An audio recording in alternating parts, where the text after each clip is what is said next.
बिस्मिल्लाहिर्रहमानिर्रहीम। अस्सलाम वालेकुम। शाहानी टेक्नो में आपको खुशामदीद कहते हैं। दोस्तों, आज जो मेरा पूरा जो मैंने वीडियो बनाया हुआ है ये क्रिप्टो करेंसीज़ BTC उनके बारे में है, यानी जितने भी क्रिप्टो करेंसीज़ है उनके बारे में मैं मुख्तसर मालूमात देता चलूँगा। इसके ऊपर अभी रिसेंटली केस भी चल रहा है, तो अभी इसका भी रिजल्ट नहीं आया है। ये पाकिस्तान में इसकी क्या वैल्यू है, पाकिस्तान में चलेगा नहीं चलेगा, तो पाकिस्तान में यूज़ भी होगा कि नहीं होगा, तो इसके बारे में मैं यानी बताता चलूँगा आपको। क्रिप्टो करेंसीज़ क्या चीज़ है, किस तरह इस्तेमाल हो सकता है, कहाँ से आप सेल परचेज़ कर सकते हैं, इसकी क्या वैल्यू है, आपको कहाँ क्या क्या ख्याल रखना पड़ेगा। ये एक्सचेंज हैं क्रिप्टो करेंसीज़ के, यहाँ पे मुख्तलिफ क्रिप्टो करेंसीज़ लिस्टेड हैं, जैसे BNB, BTC, एथेरियम वगैरह। ये बाइनेंस का है, इसको आपने ज्वाइन करना है तो डिस्क्रिप्शन पे लिंक दिया हुआ है। एक और है CoinEx, यहाँ पे भी ये काफ़ी डिजिटल करेंसीज़ लिस्टेड हैं, तो आप यहाँ पे ट्रेड कर सकते हैं, सेल भी कर सकते हैं, बाय भी कर सकते हैं। यहाँ पे आप जितना आपने बाय करना है, तो मैं यहाँ पे अगर 2000 लिख देता हूँ तो इसको परचेज़ करूँगा तो ये आगे चला जाएगा। तो इसका ये तरीक़ेकार है। इससे पहले मैंने जो एक वीडियो बनाई है, तो क्रिप्टो करेंसी को पाकिस्तानी रुपए में ट्रांसफ़र करने का तरीका, मैंने इसमें एक लोकल एक्सचेंज के बारे में बताया था। आप इस वीडियो को देख लें जहाँ पे मेरा माउस है। और इसके अलावा आप जो हैं, जैसे ये इसका एड्रेस मैंने नीचे दिया हुआ है, आप अपना वीज़ा कार्ड या मास्टर कार्ड यूज़ करके आप सेल परचेज़ ट्रांसफ़र वगैरह कर सकते हैं। मैं जो यहाँ पे जिन भी वेबसाइट के बारे में बताऊँगा, एक CoinEx है, इसी तरह उसका नीचे एड्रेस दिया हुआ है, उसको आप क्लिक करके ज्वाइन कर सकते हैं। एक बाइनेंस है, उसको भी आप क्लिक करके ज्वाइन कर सकते हैं। आज का मेरा वीडियो क्रिप्टो करेंसी के बारे में अहम मालूमात देनी है, तो इस वीडियो को आप ज़रूर देखना। तो मैं नेक्स्ट जो वीडियो बनाऊंगा सेल परचेज़ ट्रांसफ़र करने का तरीका बताऊंगा इन 2 वेबसाइटों में। ये वीडियो आपने कंप्लीट देखना है, क्योंकि इस पर जो 2 अहम टॉपिक है, डिसेंट्रलाइज्ड और सागा के बारे में मैं आपको बताता चलूँगा। अगर सबसे अहम सवाल यही होता है कि आखिर ये क्रिप्टो करेंसीज़ है क्या। तो मेरे दोस्तों, अगर आप पाकिस्तान में रहते हैं, आप ईजी पैसा यूज़ करते हैं, ईजी पैसा हो गया, जैज़ कैश हो गया, यही आप मोबाइल से अपने पैसे जो ट्रांसफ़र करते हैं, ये क्या चीज़ है। तो ये तो आप किसी जाके बैंक से रियल कैश में तो लेते हैं, लेकिन जब आप बिल पे करते हैं तो आपके ऑनलाइन ही पैसे किसी जगह पे ट्रांसफ़र हो जाते हैं। तो इसी तरह ये भी एक डिजिटल करेंसी है, जो कि एक जगह पे आपका सेव है। सेव 2 तरीक़ों से होता है यहाँ पे, या तो आपका ऑनलाइन वॉलेट हो, 2 किस्म के वॉलेट होते हैं। एक ऑनलाइन वेबसाइट के वॉलेट होते हैं, जैसे ये Coinbase हो गया, या बिटकॉइन हो गया, बिटकॉइन एक्सचेंज, या CoinEx हो गया। इनके वॉलेट यहाँ पे आप जैसे क्रिएट करेंगे तो आपका वॉलेट क्रिएट हो जाएगा, और इसमें जितने भी कॉइन हैं सबके आप यूज़ कर सकते हैं। इसके अलावा आप ऑनलाइन वॉलेट भी जो है, जिसको हम सॉफ्टवेयर कह सकते हैं, वो आप अपने कंप्यूटर में इंस्टॉल करके उसके अंदर अपने क्रिप्टो करेंसीज़ डाल सकते हैं, सेव कर सकते हैं। एक्चुअली क्रिप्टो करेंसीज़ फाइल्स समझें आप, एक फाइल्स है। जिस तरह आपका टेक्स्ट की एक फ़ाइल है, सेव किया हुआ है आपने, MS वर्ड की फ़ाइल है या कोई ग्राफिक्स की फ़ाइल आप अपने कंप्यूटर में सेव कर लेते हैं, आप इसको एक फ़ाइल समझें। इसके डिटेल में जाऊंगा तो ये तो बहुत बड़ा हो जाएगा, क्योंकि इतनी मालूमात काफ़ी दोस्तों को नहीं पता होगा। हम जो भी अपना सिस्टम यूज़ करते हैं उसके अंदर रैम यूज़ होता है, ग्राफिक्स कार्ड यूज़ होता है, उसके अंदर यानी कि बिट्स यूज़ होते हैं। तो ये जो क्रिप्टो करेंसीज़ है, ये समझो कि इसी तरह का डिजिटल करेंसी है। अब जो दूसरी बात है, हम जो यूज़ करते हैं पेपर करेंसी, अब वो करेंसी उसको हम कह सकते हैं ये पेपर है, तो वो भी आम पेपर तो नहीं है, वो भी एक बाकायदा डिज़ाइंड पेपर, उसके साथ फ़ीचर्स होते हैं। कोई पाकिस्तानी आप कोई भी नोट निकालें तो उस पर सिक्योरिटी फ़ीचर्स भी होते हैं उसके अंदर, और प्रिंटेड होता है, प्रिंटेड भी ख़ास प्रिंटेड होता है। ये नहीं है कि आप अपने कंप्यूटर से कलर प्रिंट निकाल दें। इसी तरह ये जो डिजिटल करेंसीज़ होते हैं, ये बाकायदा एक सिस्टम के तहत क्रिएट होते हैं। उसके लिए आप सिस्टम जो है हाई लेवल का सिस्टम चाहिए होता है, और बिल्कुल भी स्पेस खाली नहीं होता है डेटा के मुताबिक। यहाँ पे डेटा से मुराद के, हम जब भी अपनी कोई फ़ाइल हार्ड डिस्क में सेव करते हैं तो आपकी 10 फाइलें होंगी, तो वो 10 फाइलें आपकी सी के अंदर ही होंगी, मगर वो डेटा के अंदर मुख्तलिफ जगह पे सेव होती हैं। इसके लिए आपको थोड़ा हार्डवेयर का कोर्स वगैरह करना पड़ेगा। यहाँ से मेरा मुराद है, उसको हम जैसे गीगाबाइट्स कह सकते हैं, या 2 GB का आपका एक C ड्राइव है, उसके अंदर आपने कोई फ़ाइल सेव कर दी है, तो वो 10 फाइलें सेव हैं, वो C के अंदर ही आपको नज़र आ रहा है कि C के अंदर आपकी 3 फाइलें सेव हैं। मगर वो एक्यूरेट हार्डवेयर के हिसाब से, रैम के हवाले से उन्होंने एक ही जगह पे उन्होंने स्पेस नहीं घेरा हुआ होता है, वो मुख्तलिफ जगहों पे फैले हुए होते हैं अपने सिस्टम के अंदर। इसी तरह ये जो करेंसी जो हैं ये इस तरह नहीं है, ये बाकायदा इनको तैयार किया जाता है, इसका एक प्रोसीजर जिसको माइनिंग कहा जाता है, ये उसके बाद ही ये करेंसी तैयार होते हैं। मुझे लगता है कि मेरा ये वीडियो बहुत ही बड़ा हो जाएगा। मैं कोशिश करता हूँ कम से कम वक्त में आपको ज़्यादा से ज़्यादा मालूमात दे दूँ, आप इसको स्किप मत कीजिएगा। आगे मैं अहम चीज़ें भी बताता चलूँगा आपको। बाइनेंस या ये क्वाइनेक्स आपको ज्वाइन करने के बाद आप अपने अकाउंट को वेरीफाई भी कर सकते हैं, ये लिस्टेड है, तो इसको आप ज्वाइन करने के बाद अपना अकाउंट ज़रूर वेरीफाई कीजिएगा। उसके लिए जो रिक्वायरमेंट होती है वो कंप्लीट करने हैं आपने। जब भी आप किसी करेंसी के बारे में, क्रिप्टो के बारे में सुनते हैं तो ये चेक क्या करें, बाइनेंस या कॉइनबेस या जो एक्सचेंज होते हैं टॉप लेवल के देखें वहाँ पे वो लिस्टेड हैं या नहीं हैं, ये ज़रूरी है, और उनका रेट क्या चल रहा है। अगर आप क्रिप्टो करेंसी इसलिए बाय कर रहे हैं, इसलिए इसमें इन्वेस्ट कर रहे हैं कि ये स्टेबल है, तो इसमें नहीं रहना कि ये स्टेबल से मुराद के इनकी कीमतें भी ऊपर नीचे होती रहती हैं। इसकी वजह से 5-6 साल पहले काफ़ी लोगों ने BTC में इन्वेस्ट किया तो वो समझे कि रुल गए, इस तरह से उनकी आवाज़ें आती थी, यार हमें बहुत नुकसान हुआ है, हम धुल गए। अब मैं आता हूँ सबसे अहम सवाल के बारे में, आखिर ये करेंसी किसकी ईजाद करता है, कौन से मुल्क की है, कौन से कंट्री की है। लोगों के जहन में यही आता है क्या ये दज्जाल की है। तो दज्जाल का नाम सुन के हमारे खान नवाब बहादुर की पहले ही सरवाले गीली हो चुकी हैं। तो मुझे नहीं पता है कि जो भी चीज़ आता है उसको आप डायरेक्ट किसी और जगह पे क्यों लेके जाते हैं। और दूसरी ये बात भी आपको मैं बताता चलूँ, दज्जाल भी जितना उसका अल्लाह ताला ने जो हद मुकर्रर किया है वो भी उतना ही कर सकता है, उससे ज़्यादा दज्जाल का बाप भी कुछ नहीं कर सकता। ये थोड़ा मैं टॉपिक से हट गया इसलिए कि यहाँ पे मैं जैसे ही BTC लिखता हूँ हलाल हराम के लिए लोग इतने सर्च मारते हैं, लोग पाकिस्तान में बस हाजी साहब बने हुए हैं, ये हलाल है कि हराम है। तो भाई इतनी फ़िक्र है आप लोगों को, आपको पड़ोसी के हुकूक का पता है, आपने हुकूकुल इबादत अदा किए हैं, क्या आप नमाज़ पढ़ते हैं। हम जो हमारे जो सोसाइटी है माशरती तौर पे एज आ मुस्लिम पाकिस्तान के मैं हवाले से बात करूँ जहाँ पे हम रहते हैं, तो इल्ला माशा अल्लाह हम हर जगह पे नंबर 1 आने की कोशिश करते हैं। तो हलाल हराम का हम कहीं तमीज़ तो नहीं रखते। दूध लेते तो वो भी पानी मिला हुआ होता है। जो एग्रीकल्चर जो हम यहाँ पे जो चावल लेते हैं या जो आप गंदम लेते हैं, ये गंदम जब तैयार होता है तो बेचने से पहले जो हारी होते हैं जो करते हैं वो भी इसमें मिट्टी मिलाते हैं। ये हर जगह पे ये चल रहा है। ये मेरी इन चीज़ों से वास्ता पड़ा है, मैं आपको बता रहा हूँ। तो हम इंटरनेट पे बैठ के आके मौलवी साहब हाजी साहब बन के आके BTC को सर्च करके हलाल है हराम है, तो भाई पहले देखें ये क्रिएट किस तरह होता है, इसकी करेंसी को, इसको करेंसी का वैल्यू क्यों दिया गया है। अब एक बात है ना, सोना भी करेंसी नहीं है लेकिन सोने को आप बेच सकते हैं। रुपया करेंसी है, करेंसी हुकूमत ऑफ पाकिस्तान जो रियासत जो होते हैं उन्होंने इनको करेंसी दिया हुआ है, करेंसी उनको स्टेट दिया हुआ है कि इसकी करेंसी, इसकी इतनी वैल्यू है। अगर इस बहस पे आ जाएं तो मेरे भाई रियल करेंसी जो है सोना है या चांदी है, इसके अलावा कोई करेंसी नहीं। और पेपर करेंसी तो बिल्कुल भी करेंसी नहीं है, तो फिर उसकी आड़ लेके हम ये क्रिप्टो करेंसी को हराम क्यों कहते हैं। जो दूसरी बात है दोस्तों, जैसे कि ये जो करेंसीज़ है आप देख रहे हैं, काफ़ी करेंसीज़ हैं डिजिटल करेंसीज़, BNB BTC यहाँ पे आप देख रहे हैं लिस्टेड हैं। इसी तरह आप कॉइनबेस पे जाएंगे, यहाँ पे भी आपको काफ़ी लिस्टेड करेंसीज़ मिलेंगे। तो पहली बात तो यही आ गई कि ये कोई एक करेंसी तो है नहीं डिजिटल करेंसी, मुख्तलिफ करेंसियाँ आई हुई हैं डिजिटल करेंसी क्रिप्टो के नाम पे। और दूसरी बात यह है कि ये जो है कंट्रोल एक जगह से नहीं हो रहा है, कोई एक ही बंदा इन करेंसी को कंट्रोल नहीं कर रहा है। ये पूरा नेटवर्क होता है, मुख्तलिफ कंट्रीज़ में बैठ के ये करेंसी क्रिएट करते हैं। एक पूरा नेटवर्क है जो कि मुख्तलिफ जगहों पे बैठे हुए होते हैं। जैसे बिटकॉइन है तो इसके मुल्कों के हिसाब से ये मुख्तलिफ जगहों पे बैठे हुए उन्होंने अपना बिटकॉइन चला रहे हैं। इसी तरह जो दीगर करेंसीज़ हैं उनका भी यही सिस्टम है, एक नेटवर्क है, किसी एक बंदे के अंडर में नहीं है। ये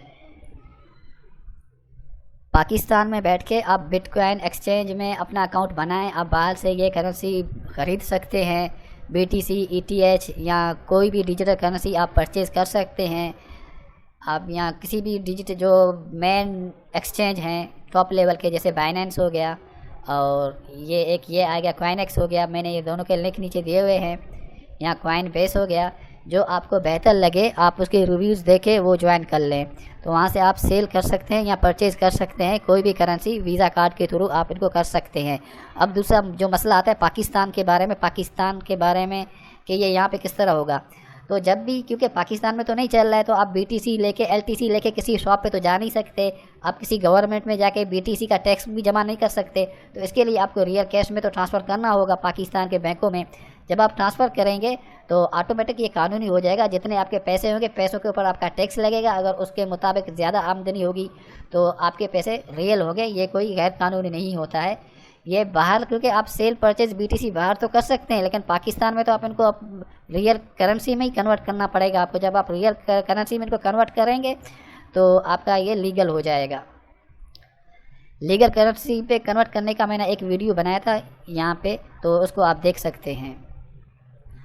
अब आते हैं सबसे अहम सवाल के ऊपर, ये क्रिप्टो करेंसी पाकिस्तानी बैंक्स को या किसी बैंक को नुकसान किस तरह दे सकते हैं। यार पहली तो बात यह है कि अब मैं घर पे बैठा हुआ हूँ, मैंने अपना BTC बना दिया, यहाँ पे बाइनेंस पे मैं काम करता हूँ, मुझे जो पैसे मिलते हैं BTC में मिलते हैं, मैं अपने वॉलेट में ऐड कर लिए। अब ये मेरा वॉलेट मेरे पास ही है, मेरे IT के अंदर, मेरे सिस्टम के अंदर सेव है, मेरा वॉलेट सॉफ्टवेयर है या ऑनलाइन एक्सचेंज के अंदर ये महफूज है, और इसमें से इतनी जल्दी चोरी वगैरह नहीं हो सकता है, इतना आसान नहीं है, क्योंकि इसके जो फेमस होने का एक वजह ये भी है कि ये बहुत ही सिक्योर है।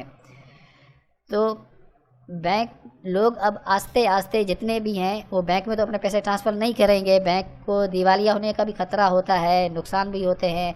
तो अब लोग जैसे ही आस्ते आस्ते अब स्पीड में ऐसा इस तरह आ जाएगा कि जितने भी लोग हैं वो डिजिटल करेंसी के अकाउंट बनाएंगे, तो इसकी वजह से ये जो जितने भी बैंक हैं तो इनको नुकसान होने का ज़्यादा ख़तरा है अभी, क्योंकि अब जितने भी इन्वेस्टमेंट भी होता है वो भी ऑनलाइन ही होता है। लोग ज़्यादातर ऑनलाइन इन्वेस्टमेंट करते हैं, लैंड में हो गया, रियल प्रॉपर्टीज़ हो गया, काफ़ी जगहों पे ऑनलाइन इन्वेस्टमेंट भी होता है। तो ये बैंक को बहुत ही बड़ा ख़तरा है, एक धचका लगने वाला है, क्योंकि अब हर कोई घर बैठ के अपना वॉलेट बना रहा है और अपने पैसे उसी के अंदर ही ट्रांसफ़र कर रहा है। बैंकों में कोई भी अपना अकाउंट नहीं बनाएगा, बैंकों के अंदर जब कोई पैसा ही जमा नहीं करेगा तो बैंकों का जो बिज़नेस है वो डाउन हो जाएगा। तो ये चांसेस अभी ज़्यादा हो रहे हैं। इसका हल यही है कि जिस तरह के बाहर के बैंकों ने कुछ बैंकों ने BTC को अपने अंदर लिस्टेड किया हुआ है बाहर के मुल्कों में, तो पाकिस्तानी बैंक हो या हिंदुस्तान बैंक है या दूसरे जो एशिया के ममालिक हैं, तो उनको तो ये ख़तरा रहेगा। अब जो सबसे अहम सवाल ये आता है कि अगर BTC को इजाज़त क्यों नहीं देते। अब मैं इसके ऊपर मैं आपको बताऊंगा कि अगर BTC को पाकिस्तान में इजाज़त क्यों नहीं देते। जी नाज़रीन, इसका जो सबसे मेन रीज़न यही है कि करप्शन है। सबसे बड़ा जवाब इसका मैं आंसर आपको यही दूंगा। मैं आपसे 2-3 सवाल पूछता हूँ। क्या आपका शनाख्ती कार्ड बना हुआ है? बना होगा तो आपने नादरा में जाके फ्रंट वगैरह अपने डेटा जमा किया होगा। क्या आप जिस घर में रहते हैं, जो आके आपकी ज़मीन है, क्या आपने कंप्यूटराइज कराई हुई हैं? नहीं कराई है तो जाके फ़ौरन करवा लें, क्योंकि अभी जितनी भी चीज़ें कंप्यूटराइज हो गई हैं आपके रिकॉर्ड में आएगा। तो आपके पास कोई बाइक है या गाड़ी है, तो ये भी वहाँ पे अगर आपका लाइसेंस नहीं बना हुआ है तो फौरी लाइसेंस बनवा दें, क्योंकि रोडों पे ये जो खड़े चेक करते हैं, जो पुलिस वाले, ट्रैफिक पुलिस वाले, उनके पास एक वो होता है, वो चेक करते हैं कि वाकई ये गाड़ी आपके नाम है या नहीं। अब इसका मैं आपको दूसरा रुख दिखाता हूँ, करेंसी का।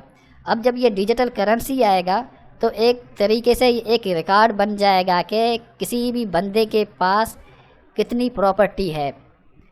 अब करंटली जो अभी मौजूदा सूरत हाल है, पाकिस्तान के बारे में बताऊंगा या एशिया के जो ममालिक हैं, जिसको हम तीसरे दर्जे के ममालिक कह सकते हैं, उनके पास महदूद रिकॉर्ड तो आएगा कि उनका आइडेंटिटी कार्ड क्या है, अबू का नाम क्या है, कितने बच्चे हैं, ये भी रिकॉर्ड आ गया, उसकी कितनी गाड़ियां हैं, ये भी आ गया, जो कंप्यूटराइज्ड हैं, पता चल जाएगा उनको।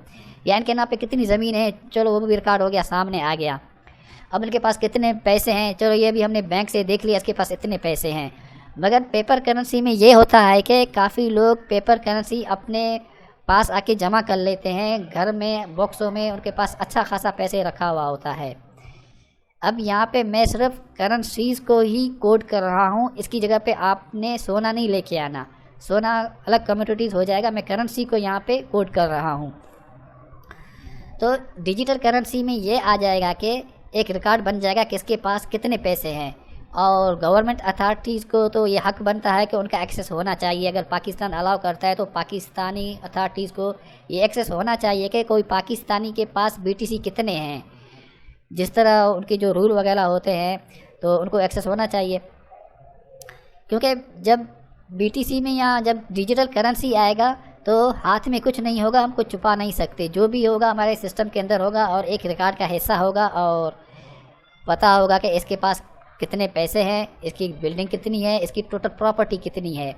आजकल आप देख रहे हैं नेब का किस्सा चल रहा है, तो काफ़ी केसेस चल रहे हैं, तो कुछ पता भी नहीं चल रहा है। और जो दूसरी सबसे बड़ी वजह यही है कि BTC जो पाकिस्तान में डिजिटल करेंसी को अलाउ नहीं कर सकते, हमें इसकी वैल्यू का नहीं पता है, हम इसको इतना वैल्यू क्यों दें। तो ये अफसोस के साथ कहना पड़ता है कि जो हमारे यहाँ जो गवर्नमेंट अथॉरिटीज़ जहाँ पे जो अफसरान बैठे हुए हैं उनको नॉलेज कम है, और जो बैक साइड पे बैठे हुए हैं व्लॉगर बैठे हुए हैं, यूट्यूब पे काफ़ी चैनल बनाते हैं, मैंने काफ़ी दोस्तों के मैं चैनल सुनता हूँ, तो स्किल्स बंदे गवर्नमेंट अथॉरिटी से बाहर बैठे हुए हैं, और जो गवर्नमेंट में बैठे हुए हैं तो समझो को वो एवे ही हैं, तो वो कैसे BTC को अलाउ करेंगे। उनको तो दिमाग ही काम नहीं कर रहा है, या उनको पता ही नहीं होगा BTC है क्या, उसको किस तरह अलाउ करें, उसकी वैल्यू क्या है, उसकी डिमांड क्या है, और फ्यूचर में ये इंक्रीज़ डिक्रीज़ क्यों होते हैं। अगर उन्होंने अलाउ कर दिया तो इनको वो किस तरह इसको वो करेंगे, ले दे के वो इसको दज्जाल का फितना करार देकर तो साफ पाक बन जाते हैं। दोस्तों ये वीडियो बहुत ही लंबा हो रहा है, तो क्योंकि मुझे अभी काफ़ी इसके ऊपर बात करनी है, सब आम चीज़ें बतानी है। अब मैं जो आम चीज़ है, एक है डिसेंट्रलाइज्ड, जो कि क्रिप्टो करेंसी में बहुत ही यूज़ हो रहा है। मैं इसके बारे में आपको बताऊंगा ये क्या चीज़ है। डिसेंट्रलाइज्ड कॉइन बेस डिसेंट्रलाइज्ड नहीं है, बिटकॉइन एक्सचेंज डिसेंट्रलाइज्ड नहीं है, ये एक्सचेंज हैं, ये फ़र्क आपको देखना पड़ेगा। डिसेंट्रलाइज्ड कोई भी वेबसाइट निकलता है तो वो बोलते हैं हम डिसेंट्रलाइज्ड हैं, वो आपको प्रॉफिट देते हैं, या आप वहाँ पे जैसे ही इनकम अपना इन्वेस्ट करेंगे तो मुख्तलिफ तरीक़ों से आपको प्रॉफिट भी दे सकते हैं, या जो बिज़नेस होता है एक किस्म का वो इन्वेस्टमेंट होता है। एक्चुअली ये जो वर्ड है डिसेंट्रलाइज्ड, इसका मतलब है कि ऑटो कंट्रोल, यानी किसी एक बंदे के भी कंट्रोल में नहीं है। कोई भी वेबसाइट जो ये दावा करे कि डिसेंट्रलाइज्ड का क्रिप्टो करेंसी का कोई भी वेबसाइट ये दावा करे तो इसका मतलब ये होगा कि वो किसी गवर्नमेंट के कंट्रोल में भी नहीं है, और वो किसी एक पर्सन के अंडर के कंट्रोल में भी नहीं है, वो एक ऑटो है। इसके ऊपर डिटेल में मुझे एक वीडियो बनानी पड़ेगी। आजकल ऑटो ये होते हैं कि जैसे ये करेंसीज है, इसके ऊपर रेट चल रहे हैं, मैंने ऊपर यहाँ पे आकर एक डॉट मार दिया, ये मैं मुख्तसर बता रहा हूँ, इसका पूरी डिटेल बहुत लंबा हो जाएगा। तो हम एक चीज़ फ़िक्स कर लेते हैं, हम उसको छोड़ दें, तो जैसे ही रेट ऊपर जाएगा तो हमारे जो रेट हमने फ़िक्स किया हुआ था उस पर सेल हो जाएगा, फिर एक दिन में, एक हफ़्ते में, या एक मिनट में, या एक सेकंड में।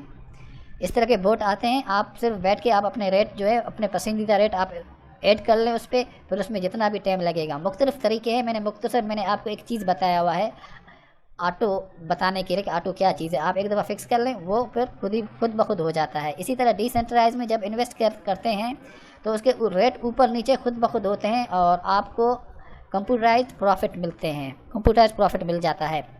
मगर इस पर आपको केयर करना होगा, इसके नाम पे धोखा बहुत होता है, डिसेंट्रलाइज के नाम पे बहुत चीटिंग होती है, मैंने आपको डिटेल बताया हुआ है, और इसके नाम पे चीटिंग अच्छी खासी हो रही है। तो डिसेंट्रलाइज समझ के आप किसी जगह पे तो अपने जो जमा पूंजी है वो फेंक ना देना भाई, ख्याल करना। तो इसके ऊपर चीटिंग बहुत हो रही है। ज़्यादा के लिए आप इसको डिसेंट्रलाइज को आप दोबारा सर्च मार सकते हैं, गूगल पे सर्च कर सकते हैं कि डिसेंट्रलाइज और क्या चीज़ है। इसका बेसिक जो मेथड यही है कि ये एक ऑटो है और किसी गवर्नमेंट या एक पर्सन के कंट्रोल में नहीं है। अब जो दूसरा सवाल है, ये सागा क्या है। तो दोस्तों मैं आपको एक बात बताता चलूँ, जितने भी जो रियल करेंसी है जिस तरह वो स्टेबल नहीं है, इस तरह क्रिप्टो करेंसी के बारे में भी ये कहा जाता है कि ये स्टेबल नहीं है। स्टेबल से मुराद के उनकी कीमतें कम भी हो सकती हैं, ऊपर भी जा सकती हैं।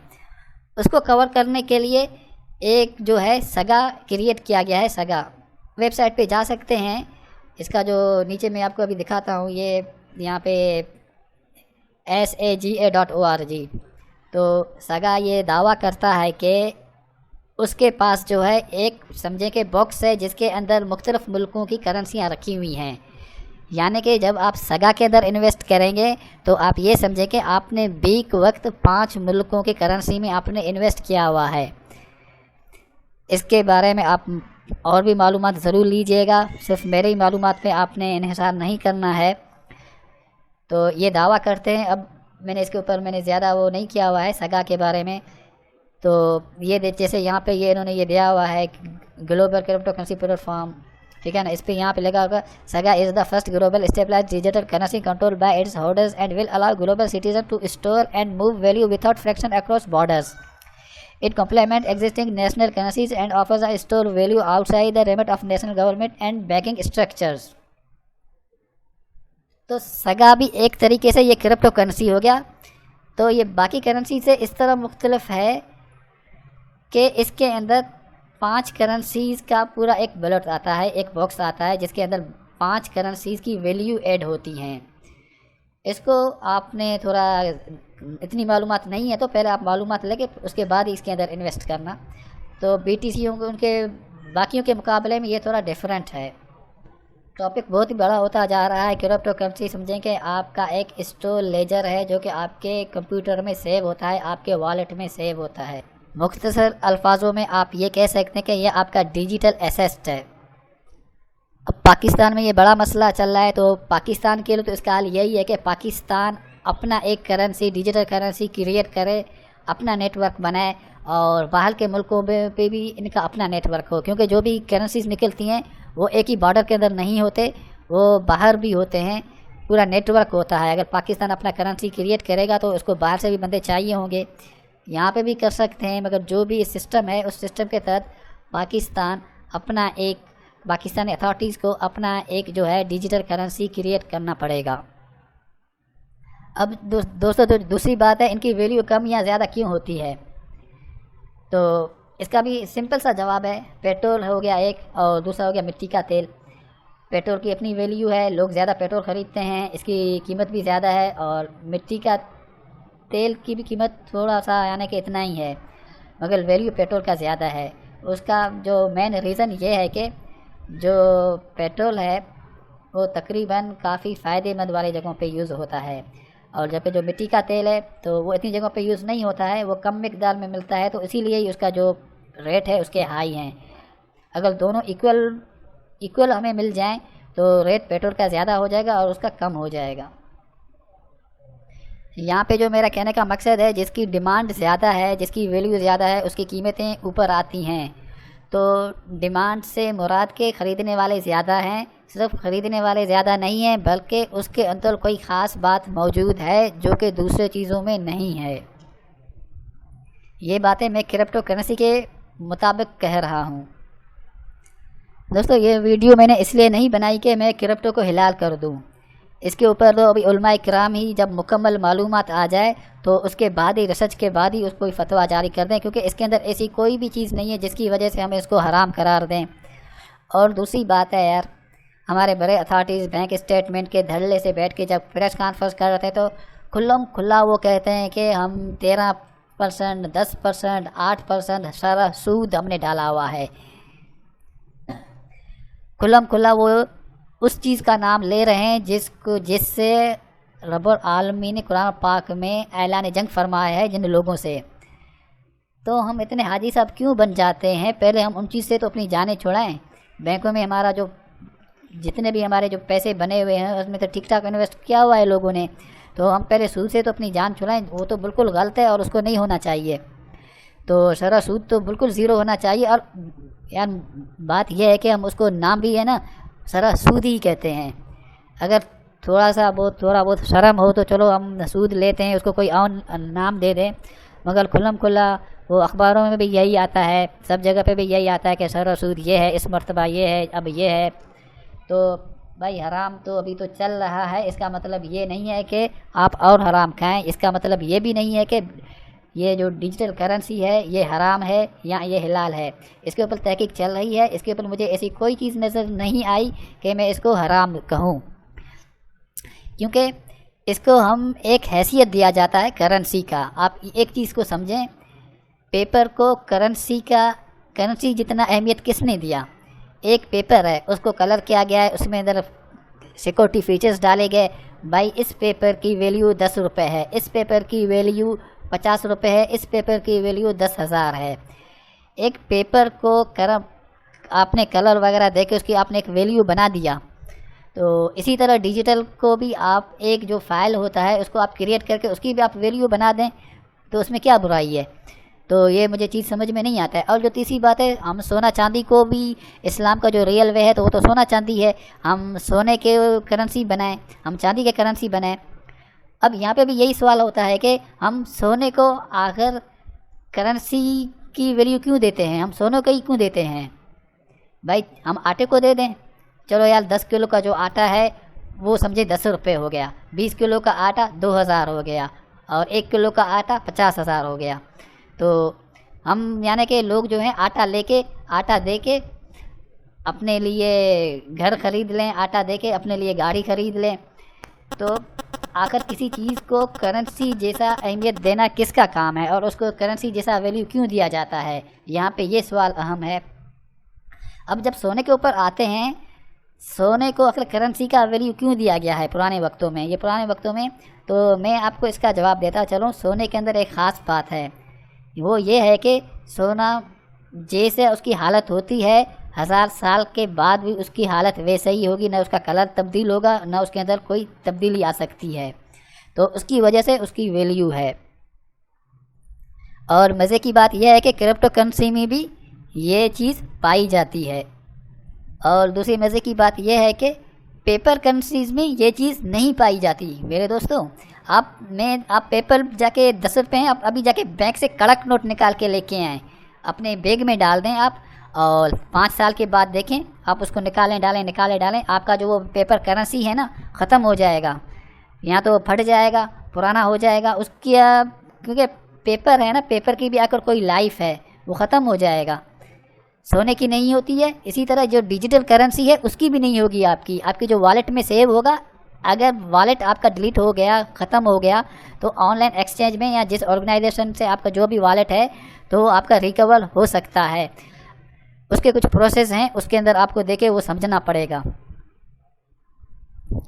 मैं उम्मीद करता हूँ कि ये जो मैंने वीडियो बनाई हुई है, इसके बारे में आपको क्रिप्टो करेंसी के बारे में जो आपके जहन में जो सवाल आते हैं वो क्लियर हो जाएं। क्रिप्टो करेंसीज़ डिजिटल करेंसीज़ को कहा जाता है, उसमें सिर्फ एक बिटकॉइन ही नहीं है, उसमें काफ़ी क्रिप्टो करेंसीज़ आए हुए हैं। हर नेटवर्क ने अपना क्रिप्टो करेंसी बनाया हुआ है। BNB करेंसी हो गया, BTC हो गया, और जितने भी क्रिप्टो करेंसीज़ हैं जो कि एक्सचेंज में लिस्टेड हैं। अगर मैं कहूँ भाई एक करेंसी है TCM, और मैं बोलूँ मुझसे आपसे TCM कितना लेते हैं, और मैं आपको बताऊँ एक TCM का जो वैल्यू है 50,000 है। अब TCM वैल्यू, आप TCM करेंसी आपको कॉइनेक्स में भी नज़र नहीं आएगा, बिटकॉइन में भी नज़र नहीं आएगा, कॉइनबेस में भी नज़र नहीं आएगा, तो समझे कि ये फेक है। तो ये चीज़ आप नोट किया करें। और दूसरी बात ये भी बताता चलूँ, कुछ क्रिप्टो करेंसीज़ कुछ एक्सचेंज में होते हैं, जैसे बाइनेंस में जो करेंसीज़ ऐड होंगे, हो सकता है वो सारे आपको कॉइनेक्स पे ना मिलें। जो कॉइनेक्स में मिलेंगे हो सकता है उनमें से कुछ आपको कॉइनबेस में ना मिलें। हर एक्सचेंज का अपना वैल्यू होता है, अपने हिसाब से वो क्रिप्टो करेंसीज़ ऐड करते हैं। लेकिन कुछ तो बिल्कुल ही जो करेंसी ना हो उसको आप करेंसी समझ लें, तो ये गलत होगा। दोस्तों, अगर हम एक मैं बात आप लोगों की मान लेता हूँ, भाई हमने इस्लाम नाफिज कर लिया, इस्लाम अल्हम्दुलिल्लाह अभी भी इस्लाम है, हम सब मुसलमान हैं, तो जो करेंसी है वो सोना और चांदी चल रहा है। मगर इसको भी तो आपने अगर डिजिटल तो करना पड़ेगा। उसके लिए आपको क्या करना है, आप जैसे बिल पे करते हैं, आप रकम ट्रांसफ़र करते हैं, तो काफ़ी चीज़ें ऑनलाइन होती हैं, तो उसकी जगह पे आप क्या लेके आएंगे? कोई चीज़ तो लेके ही आना पड़ेगा आपको। दोस्तों, आज का जो मेरा पूरा टॉपिक था क्रिप्टो के बारे में था, क्रिप्टो करेंसी के बारे में था, तो मैंने बोला आपको इसके बारे में मालूमात देता चलूँ। तो जैसे कि मैंने बताया कि मुख्तलिफ़ किस्म की क्रिप्टो करेंसीज़ होती हैं, ये बाकायदा कंप्यूटराइज्ड क्रिएट होती हैं और एक सिस्टम के तहत ये क्रिएट होती हैं, और इनको फिर क्रिएट करने के बाद इनको एक्सचेंज में लाया जाता है। जिसको जितनी ज़रूरत पड़ती है वो इतना बाय करता है। अगर मैं आपको आसान लफ्ज़ों में समझाऊँ, अगर आपने बचपन में गेम्स खेले होंगे तो जब गेम्स खेलने जाते थे तो हम टोकन लेते थे। अब वो टोकन था, वो पैसे नहीं होते थे हमारे पास, हम वही टोकन गेम में डाल के हम गेम खेलते थे। तो हम तो बाज़ औक़ात उस टोकन की जगह पे हम 50 पैसे भी डाल लेते थे, मगर फिर क्या हुआ कि एक दुकान और भी 2-3 दुकानें थीं, तो कुछ दुकान पे जो टोकन होता था उस पर कट लगा हुआ होता था। अब कट वाले पैसे तो हमारे पास होते नहीं थे, हमें मजबूरन टोकन लेना ही पड़ता था। हर टोकन का अपना वैल्यू था, जो सीधा गोल्ड टोकन था तो उससे तो हम गेम चलाते थे, लेकिन जब दूसरी दुकान पे जाने के लिए हमें कट वाला टोकन लेना पड़ता था। अब अगर हम वही टोकन वहाँ से लेके जाके किसी सब्ज़ी वाले को देते, यार मुझे सब्ज़ी दो, तो वो मुझे कभी भी सब्ज़ी नहीं देता, क्योंकि वो टोकन बनाया ही गेम के लिए गया था। अब इसी चीज़ को आप इसी तरह ही समझें, जितने भी क्रिप्टो करेंसीज़ हैं जहाँ जहाँ पे लिस्टेड हैं ये आपके वहीं पे ही चलेंगे, और जहाँ पे लिस्टेड नहीं हैं ये वहाँ पे नहीं चलेंगे। और BTC का जो वैल्यू इसी तरह इंक्रीज़ है कि ये काफ़ी जगह पे लिस्टेड हो चुका है। अभी पहले 11,000 था, अभी रिसेंटली मेरे ख्याल में इसका 16,000 जो है, ये आप देख रहे हैं इसका जो वैल्यू चल रहा है 16,290 इसका चल रहा है। ये 11-12,000 था, ये मेरे ख्याल में 4-5 महीने पहले, अगर मैं गलत ना हूँ तो अभी इतना इसका रेट चल रहा है एक BTC का। दूसरी बात है, आखिर ये क्रिएट किस तरह होते हैं, ये जो BTC वगैरह क्रिएट किस तरह होते हैं। भाई इसका जो है दोस्तों, इसके लिए एक पावरफुल ग्राफिक्स कार्ड चाहिए होता है, पावरफुल सिस्टम CPU चाहिए होता है, और अच्छी खासी जो है ये बिजली खींचता है। आप अपने घर में भी ये माइनिंग कर सकते हैं BTC, अगर आपको इजाज़त मिल गया तो। इसके लिए आपको मेरे ख्याल में 1.5-2 लाख का सिस्टम आएगा, उसमें से आप माइनिंग करेंगे, और 1.5-2 लाख वाले सिस्टम में से आप एक साल के अंदर $12 जितने जो है ना करेंसी क्रिएट कर सकते हैं। मैं आपको एक एवरेज बता रहा हूँ, ऊपर नीचे हो सकता है।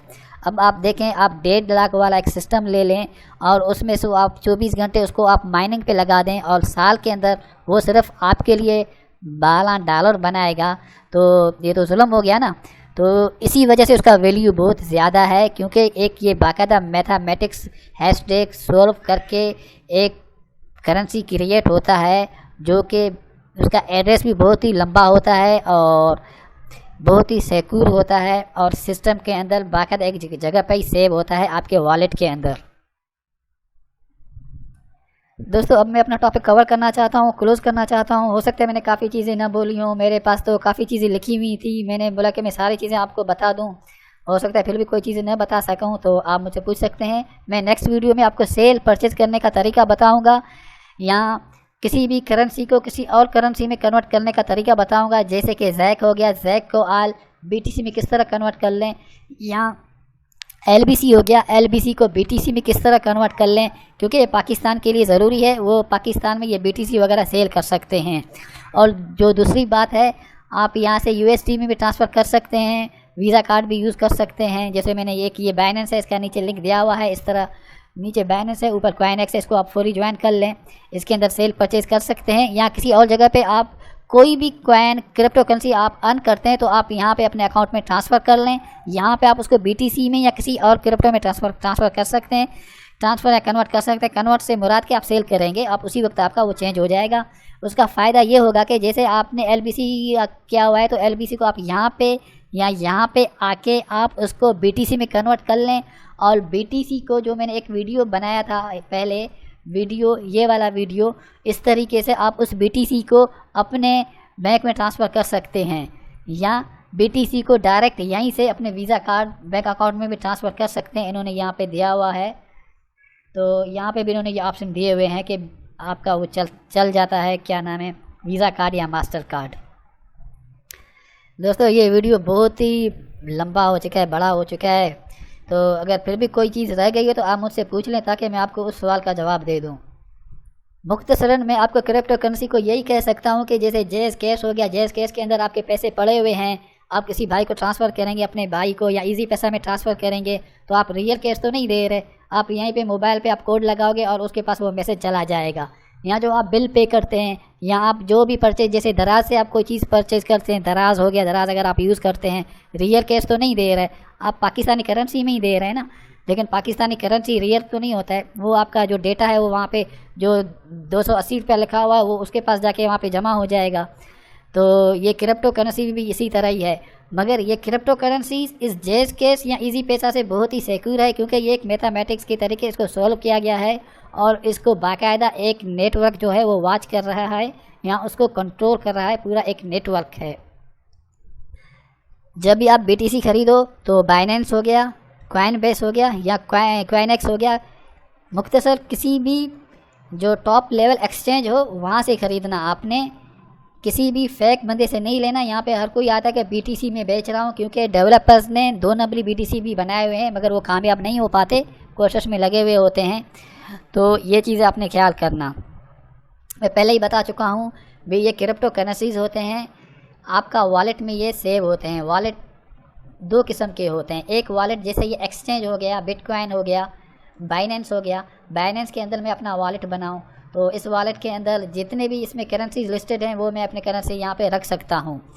एक और जो वॉलेट होता है वो मैं डाउनलोड कर सकता हूँ ऑफिशियल वेबसाइट से। जैसे BTC का ऑफिशियल वेबसाइट होगा, मैं वहाँ पे जाके देखूँगा कि वो वॉलेट प्रोवाइड कर रहा है, तो मैं वो वॉलेट वहाँ से अपने सिस्टम में इंस्टॉल करूँगा, डाउनलोड करूँगा, उसके बाद इंस्टॉल करूँगा, तो वो भी एक ऑनलाइन वॉलेट मेरे सिस्टम में सेव हो जाएगा। और एक जो तीसरा जो वॉलेट होता है वो मोबाइल ऐप में आता है। जितने भी आप ऐप इंस्टॉल करते हैं उसके अंदर वॉलेट होता है। मोबाइल ऐप में अगर आप कोई भी वॉलेट यूज़ करते हैं तो उस मोबाइल के अंदर आप कोई भी दूसरी चीज़ें, फालतू चीज़ें कभी भी इंस्टॉल ना करें। अगर कोई भी ऐप आप वॉलेट इंस्टॉल करते हैं तो ये देखा करें कि वो जो वॉलेट है वो रियल वॉलेट है, उसके नाम पे कोई जाली वॉलेट नहीं है। जब भी किसी वेबसाइट पे जाते हैं, जैसे बाइनेंस पे के वेबसाइट पे जाते हैं या कॉइनएक्स के या कॉइनबेस के वेबसाइट पे जाते हैं सेल परचेज करने के लिए, तो ये भी आपको पहले श्योर करना पड़ेगा कि आप उसी वेबसाइट पे ही गए हैं, किसी और वेबसाइट पे नहीं गए। क्योंकि 2 नंबरी जिस तरह जो लोग होते हैं, वो जैसे कॉइनबेस का ये जो आप देख रहे हैं, डिस्प्ले देख रहे हैं, इसी किस्म के वो समझे कि वेबसाइट बनाएंगे और जैसे आप जाएंगे तो आप समझेंगे मैं कॉइनबेस पे ही आया हुआ हूँ, मगर आप कॉइनबेस पे नहीं होंगे, आप किसी और वेबसाइट पे होंगे। अगर आपने कोई अपना पैसे वगैरह जमा करेंगे तो वो आपके चले जाएंगे, इसका आपने ख्याल करना पड़ेगा। अगर अभी भी कोई चीज़ रह गई है तो आप मुझसे पूछ सकते हैं कमेंट्स में। और दूसरी बात यह है कि मैंने यहाँ पे एक जो बनाया था LBC क्रिप्टो करेंसी को अर्न करने का तरीका बताया हुआ है, और दूसरा है कैप्टन बिटकॉइन। तो ये दोनों आप वीडियो देख लें, आप करेंसी अर्न कर सकते हैं। और BTC या LTC को पाकिस्तानी रुपीज़ में कन्वर्ट करने का तरीका मैंने ये वीडियो बनाया हुआ है, इसको भी आप चेक करके कर सकते हैं। आज का जो मेरा वीडियो था क्रिप्टो करेंसी क्या है, ये हलाल है या हराम है, तो मैंने पूरा वीडियो में ये चीज़ें बता दी हैं। अगर फिर भी कोई चीज़ रह गई तो आप मुझसे पूछ सकते हैं। मुख्तसरन मैं आपको ये बताता चलूँ, मैं फतवा देने वाला नहीं हूँ, मैं एक व्लॉगर हूँ और ग्रेजुएट्स हूँ, तलीम है मेरी, और मुझे पिछले 15-20 साल से मेरा IT से ताल्लुक़ रहा है। तो इसकी वजह से मैंने ये जो इसके ऊपर मैंने ये टॉपिक मैंने गुफ्तगू की हुई है आज, मैंने बोला इसकी रियल जो चीज़ें हैं वो मैं आपको बताता चलूँ। और इसके मुझे ऐसी कोई चीज़ नई नज़र नहीं आई कि इसको मैं हराम करार दूँ, क्योंकि ये तो स्टेबल ही रहेगा, जैसा है वैसा ही रहेगा। कीमतें तो ऊपर नीचे हो सकती हैं, वो कमोडिटीज़ के ऊपर होता है, मगर जैसा है वैसा ही रहेगा। पेपर करेंसी तो ख़त्म हो जाएगा, ये नहीं होगा। दोस्तों मैं आपसे एक चीज़ और कहता चलूँ जो कि मैं यहाँ पे बताना भूल गया। आप जितने भी कॉइनबेस पे या जहाँ से भी आप सेल करेंगे, परचेज़ करेंगे या कन्वर्ट करेंगे, तो हर एक्सचेंज की अपनी एक फ़ीस होती है। उसकी वजह से भी लोग अपने हिसाब से वो क्रिप्टो करेंसी या एक्सचेंज सेलेक्ट करते हैं। तो आप फ़ीस ज़रूर देखिएगा। जैसे ये कॉइनएक्स है, मैंने इसको ज्वाइन किया हुआ है, और इसका मिनिमम विड्रॉ का भी रूल वगैरह होते हैं। बाइनेंस का अपना रूल होगा और कॉइनएक्स का अपना होगा, कॉइनबेस का अपना होगा। हम जो विड्रॉ लेते हैं उनके ऊपर ये फ़ीस होती है, जिसके ऊपर कटौती होती है। तो ये चीज़ भी अपने आप जहन में रखें। दोस्तों उम्मीद है कि आप काफ़ी चीज़ें समझ गए होंगे। मेरा ये वीडियो बहुत ही बड़ा हो गया क्रिप्टो करेंसी के बारे में, हो सकता है मैं आपको मुकम्मल मालूमात न दे सका हूँ। मुख्तसर फिर आपको बताता चलूँ, ये एक डिजिटल करेंसी होता है जो कि आपके ही वॉलेट में ही सेव होता है, उसके बगैर आपके पास नहीं होगा। आप यहाँ तो किसी जो मैंने एक्सचेंज बताए हुए हैं उसके अंदर आप अकाउंट बनाएंगे। वेरीफाइड अकाउंट बनाने के लिए ये नाम सिर्फ नहीं मांगते हैं, डॉक्यूमेंट्स भी मांगते हैं, जैसे आपका आईडी कार्ड हो गया या कोई जैसे आपका बिल वगैरह हो गए, तस्वीर मांगते हैं बाकायदा। तो उसके बाद आपका वेरीफाइड अकाउंट बनेगा तो आपका एक वॉलेट के अंदर आप काफ़ी यानी कि अपने करेंसी सेल परचेज़ कर सकते हैं। और जो दूसरी बात मैंने एक वीडियो पहले बनाई थी, तो आप उसको ट्रांसफ़र भी कर सकते हैं पाकिस्तानी रुपीज़ में। और जो तीसरी बात है, आपको क्या ज़रूरत है आप यहाँ पे आके आप अपना अकाउंट बनाएं? ज़रूरत तो कोई नहीं। ये उन लोगों को ज़रूरत है जो ऑनलाइन काम करते हैं, जो किसी भी डिजिटल करेंसी में अर्न करते हैं, तो ये उनके लिए है। या आप किसी जगह पे देखते हैं कि वो डिजिटल करेंसी में वो पेमेंट कर रहा है, तो आप फ़ौरन काम स्टार्ट कर दें वहाँ पे, और जो आपकी जो अमाउंट है वो यहाँ पे ट्रांसफ़र करके आप उसको रियल कैश में ट्रांसफ़र कर सकते हैं। अब मैं जो नेक्स्ट वीडियो बनाऊंगा उसमें मैं पूरा तरीका बताऊंगा क्योंकि क्रिप्टो करेंसी तो मैंने आपको बताया काफ़ी मुख्तलिफ़ किस्म के हैं। जैक हो गया, BTC हो गया, डॉज हो गया, TRX हो गया, बहुत से किस्म के क्रिप्टो करेंसीज़ हैं। तो जैसे मैंने आपको जो वीडियो बनाई थी उसमें आप सिर्फ BTC LTC को रियल कैश में कर सकते हैं, तो दूसरे कोई और करेंसी होगा उसको किस तरह करेंगे, मैं जो नेक्स्ट वीडियो बताऊंगा उसके बारे में मैं आपको बात करूंगा। किसी भी करेंसी को किसी और करेंसी में किस तरह कन्वर्ट करें। यहाँ पे कन्वर्ट या ट्रांसफ़र करने का मकसद ये होता है, उसका मतलब ये होता है कि सेल करेंगे हम, और ये सेल फ़ौरन हो जाता है, सेकंडों में हो जाता है। अब मैं आपसे इजाज़त चाहूँगा, अगर कोई बात आपको समझ में नहीं आई तो आप कमेंट कर सकते हैं। मैं बहुत माज़रत करता हूँ, ये वीडियो बहुत लंबी हो चुकी है। अब इजाज़त दीजिए मुझे। अस्सलाम वालेकुम।